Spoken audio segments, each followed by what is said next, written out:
मेरे प्यारे दोस्तों, मैंने जो है पिछली क्लास में जो है आपको संबंध पढ़ाया था। और संबंध और फंक्शन को समझाने के लिए जो है मैंने आपको बताया था सेट्स को जो है उसकी जो है ऑपरेशन, उसकी संक्रियाएं क्या होती है, जो आप क्लास 11th में पढ़े हैं। ठीक है, तो उसको जो है रिवाइज करवा रहे हैं, तो उसी सिलसिले को जो है आगे बढ़ाते हैं। तो आज थोड़ा आप जान लेते हैं। मैंने कार्टेशियन प्रोडक्ट बताया था, कार्तियन गुणनफल जिसको बोलते हैं, कार्तियन गुणनफल। तो कार्तियन गुणनफल जिसको आप बोलते हैं ए क्रॉस बी। ठीक है, तो ए क्रॉस बी यानी कि दो सेट्स हो, दो समुच्चय हो, तो उनका कार्तियन गुणनफल क्या होता है, इसको मैंने बताया था। आज चलेंगे, सीखेंगे।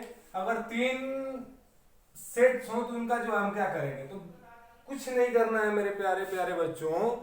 अगर तीन सेट्स हो, मान लेते हैं कि समुच्चय, तीन समुच्चय हो, क्या हो, तीन समुच्चय हो, तीन समुच्चय हो।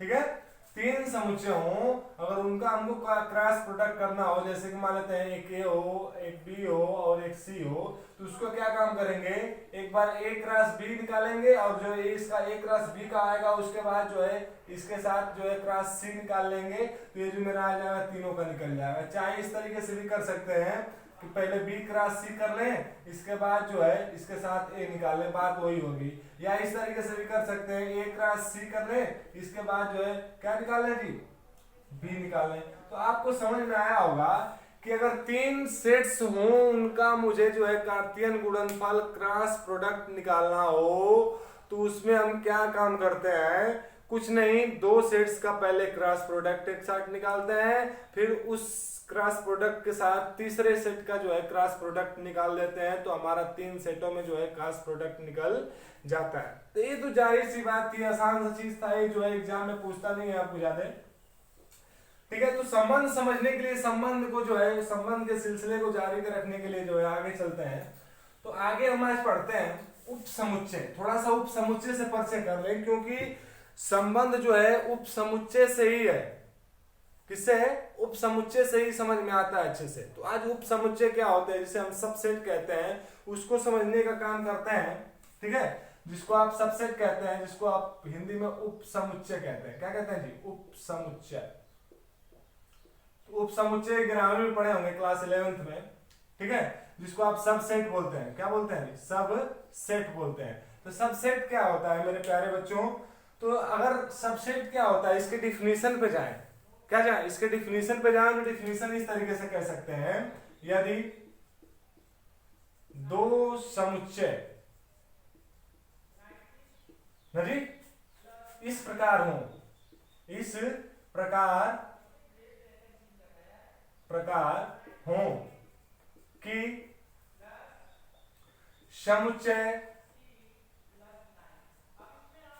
समुच्चय ए का प्रत्येक अवयव बी में हो, ए का प्रत्येक अवयव बी में हो, तो ए जो है उप समुच्चय होगा। ए जो है उप समुच्चय होगा बी का।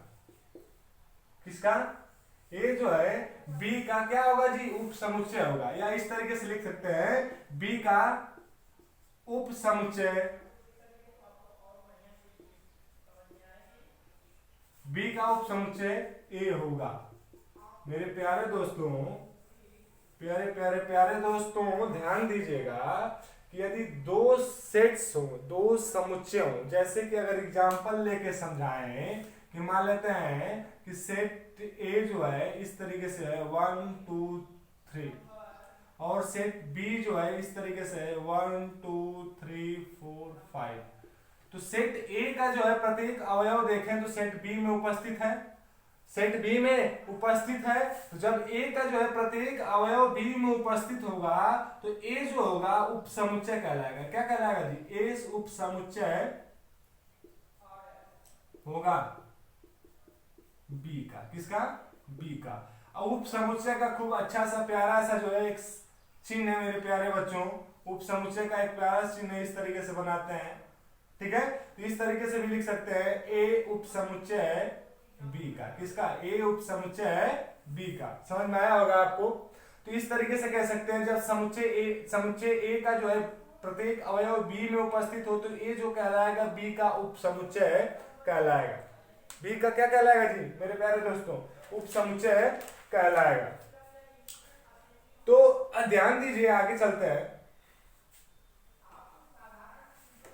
इतना तो समझ में आ गया कि उप समुच्चय क्या होता है, ठीक है। उप समुच्चय समझ में आ गया मेरे प्यारे दोस्तों कि यदि कोई सेट ए हो, अगर उस सेट ए का जो है प्रत्येक अवयव सेट बी में उपस्थित हो तो सेट ए का प्रत्येक अवयव बी में उपस्थित हो तो ए जो है उप समुच्चय कहलाएगा, किसका, बी का। क्या कहलाएगा जी, ए जो है बी का उप समुच्चय कहलाएगा। चलिए ये तो बात ठीक है, ये तो परिभाषा वाली बात हो गई। अगर आपको कह दे कोई सेट ए है मेरा इस तरीके से 1 2 और 3, 1 2 3, ठीक है। तो कह दे कि चाहे इस तरीके से 1 और 2 ले ले, बस 1 और 2 ले ले, ठीक है, 1 और 2 ले ले। कहे कि इसका कितना उप समुच्चय हो सकता है, कितना उप समुच्चय हो सकता है इसको हमको बताइए, उप समुच्चयों की संख्या बताइए, या उप समुच्चय कितने बन सकते हैं इसके, या इतने उप समुच्चय कितने हो सकते हैं। तो मेरे प्यारे दोस्तों इस तरीके से कह सकते हैं एक उप समुच्चय बनाने की कोशिश करें तो ये हुआ, एक उप समुच्चय ये हुआ, ठीक है। एक उप समुच्चय क्या हुआ जी, खुद ए सेट हुआ, खुद ए सेट हुआ, समझ में आया। और एक उप समुच्चय हमेशा होता है जिसको आप कहते हैं फाई, क्या कहते हैं जी, फाई, या फाई को या रिक्त समुच्चय कहते हैं, इसको क्या कहते हैं जी, रिक्त समुच्चय कहते हैं। तो रिक्त समुच्चय जो होता है प्रत्येक समुच्चय का जो है उप समुच्चय होता है, आपको पता होगा। अगर नोट में लिखना चाहें तो यहाँ नोट में लिख सकते हैं, आप पढ़े भी होंगे, रिक्त समुच्चय प्रत्येक समुच्चय का उप समुच्चय होता है,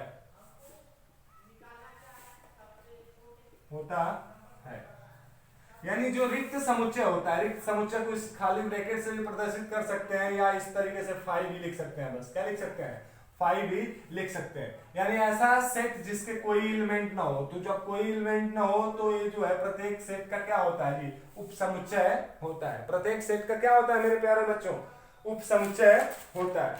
तो इतना ध्यान दीजिएगा, जो रिक्त समुच्चय होता है, ठीक है, वह प्रत्येक सेट का क्या होता है जी, उप समुच्चय होता है, प्रत्येक सेट का उप समुच्चय होता है। तो उप समुच्चय समझ में आया, इसमें 2 एलिमेंट थे, कितने एलिमेंट थे, 2 एलिमेंट थे, तो उप समुच्चय कितने बने, एक बना यहाँ, 2 3 और एक खुद रिक्त समुच्चय, यानी टोटल उप समुच्चय कितने बने, 4 बने।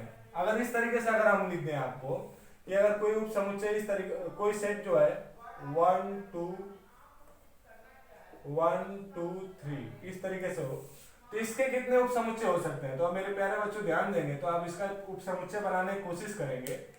देखिए उप समुच्चय बनाने की कोशिश करेंगे तो बनाइए, एक 1 हो जाएगा खुद, एक 2 हो जाएगा, क्या हो जाएगा जी, एक 3 हो जाएगा अकेले, और एक जो है 1 2 हो जाएगा, एक 1 3 हो जाएगा कि नहीं हो जाएगा, और जो है एक क्या हो जाएगा जी, एक जो है, देखिए ध्यान से, एक जो है 1 2 और 1 3 और जो है 2 3, ठीक है, 2 3 हो गया यहाँ पे, 2 3 हो गया, ध्यान दीजिएगा।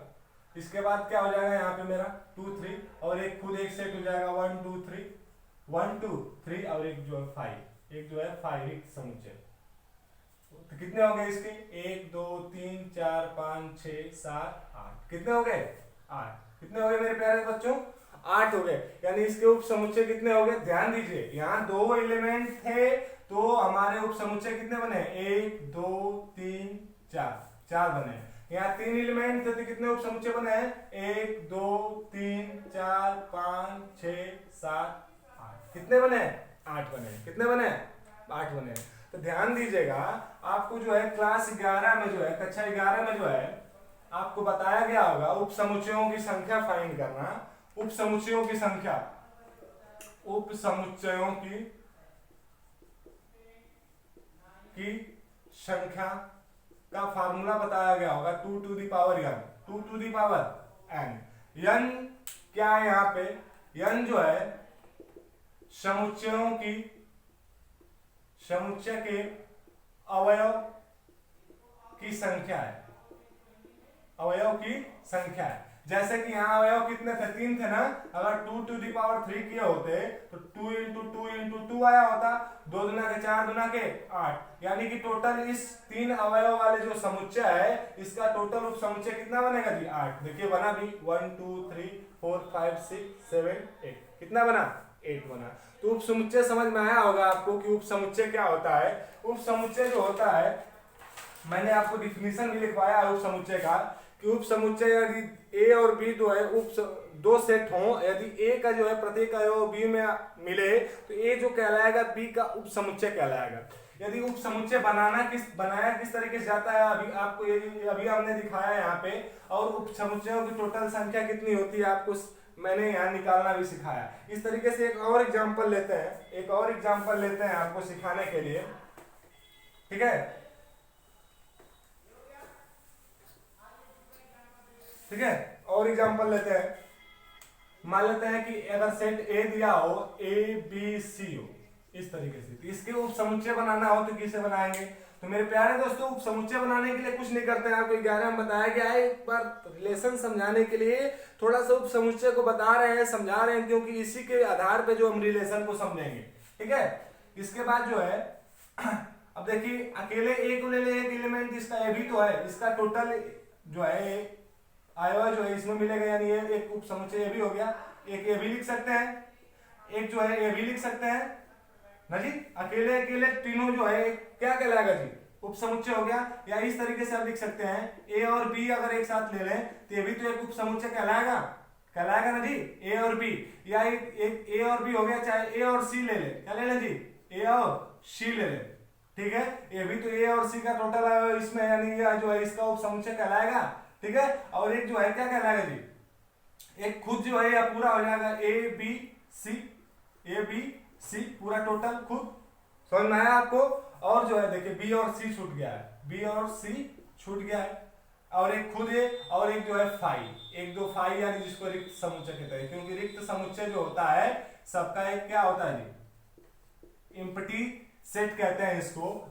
रिक्त समुच्चय जो होता है सभी सेटों का क्या होता है, उप समुच्चय होता है। टोटल उप समुच्चय कितने बने, अगर यहाँ एलिमेंट निकालने हो टोटल उप समुच्चयों की संख्या, तो 2 टू दी पावर टोटल अवयव कितने, 3, यानी कि 2 टू दी पावर 3 यानी कि 8 आएगा। यानी उप समुच्चयों की संख्या कितनी बननी चाहिए, 8 बननी चाहिए। गिनिए, 1 2 3 4 5 6 7 8। अगर कहीं भी आपको कंपटीशन में भी पूछ दिया जाए, चाहे एयरफोर्स नेवी की भी तैयारी कर रहे हो, कोई सेट दे दिया जाए इस तरीके से और कह दे कि उसके उप समुच्चयों की संख्या फाइंड करिए, तो उप समुच्चयों की संख्या फाइंड करनी है किसी सेट की, तो उस सेट में जितने अवयव हो मेरे प्यारे बच्चों, जो भी जितने अवयव हैं उनके 2 के पावर जो है लिख दे। जैसे 3 अवयव है इसमें, तो 2 के पावर में 3, 2 के पावर में 3। अगर किसी जो है सेट में मान लेते हैं कि सेट सी हो, अगर उसमें अवयवों की संख्या इस तरीके से मान लेते हैं इस तरीके से 4, कितनी हो, 4। तो अगर इसमें जो है हमें जो है इसमें जो है अगर हमें उप समुच्चयों की टोटल संख्या निकालनी हो, तो एलिमेंट टोटल कितने हैं मेरे प्यारे बच्चों। तो टोटल एलिमेंट इसमें जो है आप ध्यान दीजिएगा, तो 1 2 3 4 एलिमेंट का मतलब अवयव, 4 अवयव है, यानी कि उप समुच्चयों की संख्या क्या हो जाएगी, 2 to the power 4, 2 to the power 4, यानी 2 के घाते 4। क्योंकि मैंने अभी फार्मूला लिखाया था, उप समुच्चयों की संख्या बराबर होता है 2 के पावर n जो होता है अवयवों की संख्या, समुच्चय के अवयवों की संख्या होती है। तो 4 अवयव हो तो 2 के पावर 4, यानी 2 का 4 बार गुणा, 2 का 4 बार गुणा, यानी क्या करेंगे, 2 दुना के 4, 4 दुना के 8, 8 दुना के 16, यानी 4 अवयव वाला कोई समुच्चय होगा, 4 अवयव वाला कोई समुच्चय होगा मेरे प्यारे दोस्तों, तो उसके जो है टोटल उप समुच्चय कितने बनेंगे, 16 बनेंगे। कितने बनेंगे, 16 बनेंगे।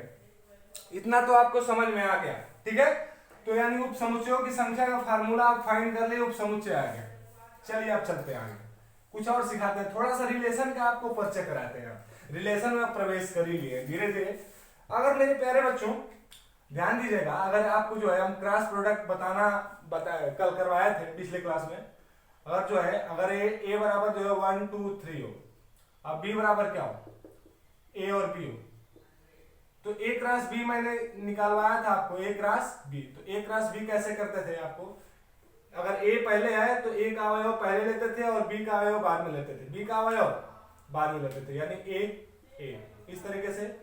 फिर इसके बाद एक के साथ बी, फिर इसके बाद ए तो एक से पूरा खत्म हो गया, 2a, ठीक है, फिर 2b, फिर इसके बाद 3a, फिर 3b। इस तरीके से करवाते थे मेरे प्यारे बच्चों। मैंने बताया था कि जो ये एक एक ब्रैकेट होगा अंदर का, एक एक अवयव कहलाएगा। क्या कहलाएगा, एक एक अवयव कहलाएगा। इसको जो है आर्डर पेयर बोलते हैं। क्या बोलते हैं जी, आर्डर पेयर बोलते हैं। इंग्लिश में क्या बोलते हैं, आर्डर पेयर बोलते हैं। समझ में आया आपको? तो ये एक एक आर्डर पेयर है। क्या जी, एक एक आर्डर पेयर, यानी कि एक आर्डर पेयर को एक अवयव कहेंगे। क्या कहेंगे, एक अवयव कहेंगे। समझ में आया होगा, एक आर्डर पेयर को क्या कहेंगे जी, एक अवयव कहेंगे। इतना तो समझ में आया मेरे प्यारे बच्चों। यानी ए क्रॉस बी एक समुच्चय है। समुच्चय क्या है जी, इतना है। इस समुच्चय के अवयव कितने हैं, ए क्रॉस बी समुच्चय के अवयव। अगर हम ऐसा कहें, ध्यान दीजिएगा, धैर्य रखिए, सब समझ में आएगा, ठीक है। अगर हम ऐसा कहें कि ए क्रॉस बी एक समुच्चय है, तो आप ए क्रॉस बी जो समुच्चय, इसके अवयव कितने, अगर हम आपसे पूछे तो क्या बताएंगे? कहेंगे सर 1 2 3 4 5 6। कितने अवयव है, 6 अवयव है। कितने अवयव है, 6 अवयव है। तो ए क्रॉस बी के कितने अवयव है मेरे प्यारे बच्चों, 6 अवयव है।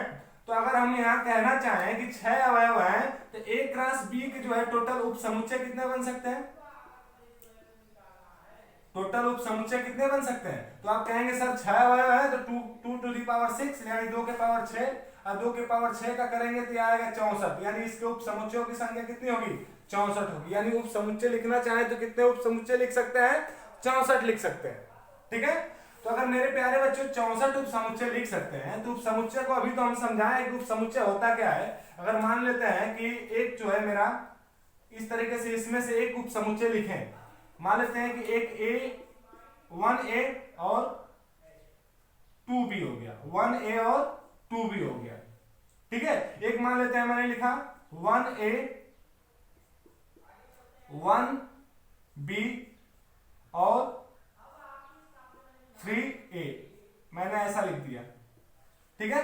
तो अब मेरे प्यारे बच्चों ये देखिए, 1a और 2b देखो, और 1a और 2b को अगर इस a क्रॉस b में खोजने की कोशिश करें तो पूरा पूरा मिल जाएगा। तो अभी मैंने समझाया, पूरा पूरा मिल जाएगा ना। अगर 1a 1b और 3a को भी खोजने की कोशिश करें तो ये भी इसमें मिल जाएगा, मिल जाएगा नहीं। देखिए 1a यहाँ पे, 1b यहाँ पे और 3a यहाँ पे। तो अभी मैंने समझाया कि अगर समुच्चय कोई ए हो, समुच्चय कोई ए हो और ए के सारे अवयव बी में मिले, ए के सारे अवयव बी में मिले, तो ए जो है उप समुच्चय होगा किसका, बी का होगा। होगा कि नहीं मेरे प्यारे बच्चों, होगा ना जी। यानी कि यह जो है उप समुच्चय होगा ए क्रॉस बी का, और यह भी जो है उप समुच्चय होगा ए क्रॉस बी का। और जो ए क्रॉस बी का उप समुच्चय होगा मेरे प्यारे बच्चों, इसी को कहते हैं रिलेशन। क्या होगा जी, ये जो है ए क्रॉस बी से क्या है जी, संबंधित है। क्या जी, ए क्या है, ए क्रॉस बी से संबंधित है, क्योंकि उप समुच्चय से ही जो रिलेशन बनता है। समझ में आया? और इसको भी क्या कह सकते हैं जी, ए क्रॉस बी का रिलेशन। तो समझ में आया? यानी ए क्रॉस बी का जो उप समुच्चय होगा, जो ए क्रॉस बी का उप समुच्चय होगा, वही क्या कहलाता है जी, संबंध कहलाता है। ए क्रॉस बी का जो उप समुच्चय होगा वही क्या कहलाता है जी, यहां लिख सकते हैं। यानी ए क्रॉस बी का जो उप समुच्चय होगा मेरे प्यारे बच्चों, वही क्या कहलाता जी, संबंध कहलाता।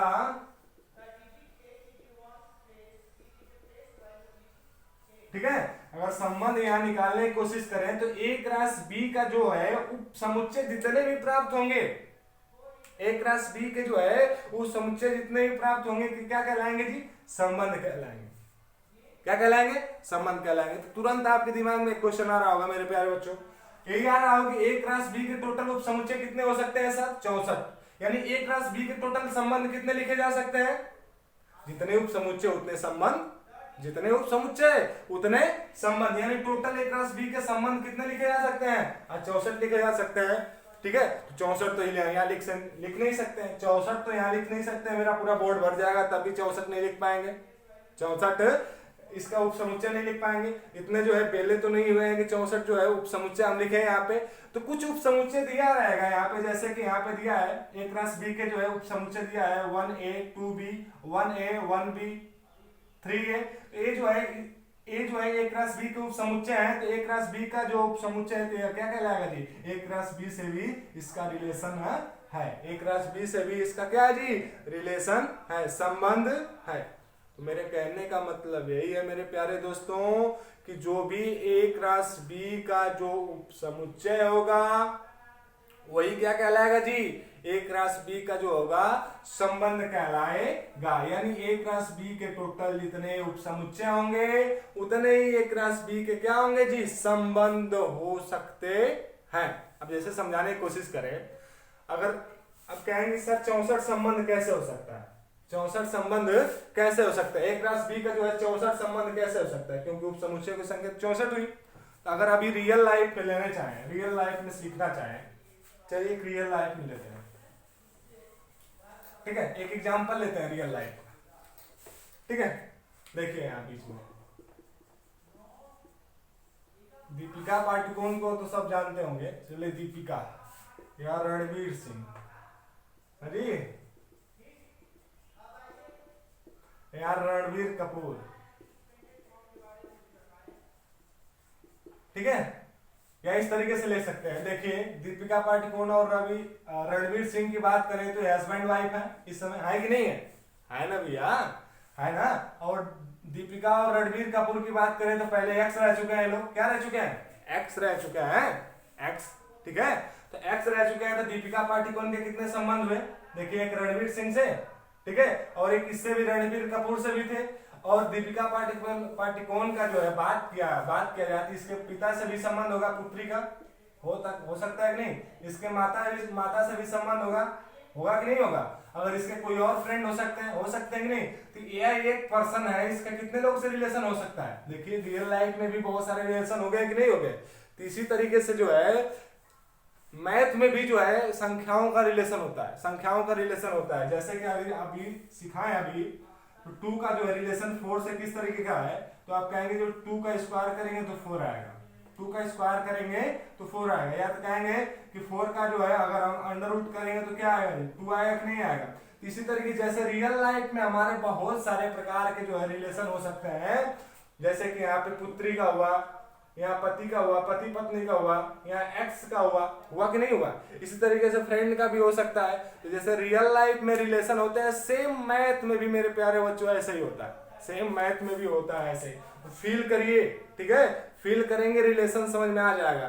तो अभी समझाया है कि ए क्रॉस बी के जितने भी उप समुच्चय बनेंगे, ए क्रॉस बी के जितने भी उप समुच्चय बनेंगे रिलेशन उतने हो सकते हैं। तो रिलेशन की शुरुआत जो है मेरे प्यारे बच्चों कल से करते हैं, ठीक है। तो अब रिलेशन पे हम पहुंच गए हैं। उप समुच्चय को जो है पिछली क्लास का जो अभी 11वीं का पढ़े होंगे, कक्षा 11 का पढ़े होंगे, क्लास 11th का, उसको जो है रिलेशन एक बार जो है उप समुच्चय जो है समुच्चय एक बार बढ़िया से रिपीट करिएगा। इसके बाद जो है कल की क्लास में जो है हम लोग रिलेशन समझने की कोशिश करते हैं और अच्छे से रिलेशन समझेंगे। आपको रियल लाइफ से अटैच करके रिलेशन समझाएंगे कि आप कभी नहीं भूलेंगे। अगर मेरे प्यारे दोस्तों अगर रिलेशन आपको समझ में आ गया तो फंक्शन भी बहुत अच्छे से समझ में आ जाएगा, और जो है फंक्शन समझ में आ गया तो कैलकुलस को जो है एकदम उड़ाने में मजा आ जाएगा, ठीक है। तो कैलकुलस को करने में क्या आ जाएगा जी, मजा आ जाएगा। तो चलिए अब कल जो है रिलेशन को स्टार्ट करते हैं, कल जो है रिलेशन को स्टार्ट करते हैं। तो रहने देते हैं आज यही, ठीक है। तो चैनल अगर सब्सक्राइब नहीं किए अभी तक तो सब्सक्राइब जरूर कर लीजिएगा, ठीक है, और लाइक जरूर करिएगा और अपने दोस्तों के पास फॉरवर्ड भी करिएगा। अगर लाइक करेंगे तो जो है हमें और उत्साह मिलेगा और अच्छे से वीडियो बनाएंगे, ठीक है, और अच्छे से जो है आपके लिए जो है पढ़ाया जाएगा और अच्छे अच्छे कंटेंट दिए जाएंगे। समझ में आया आपको, ठीक है।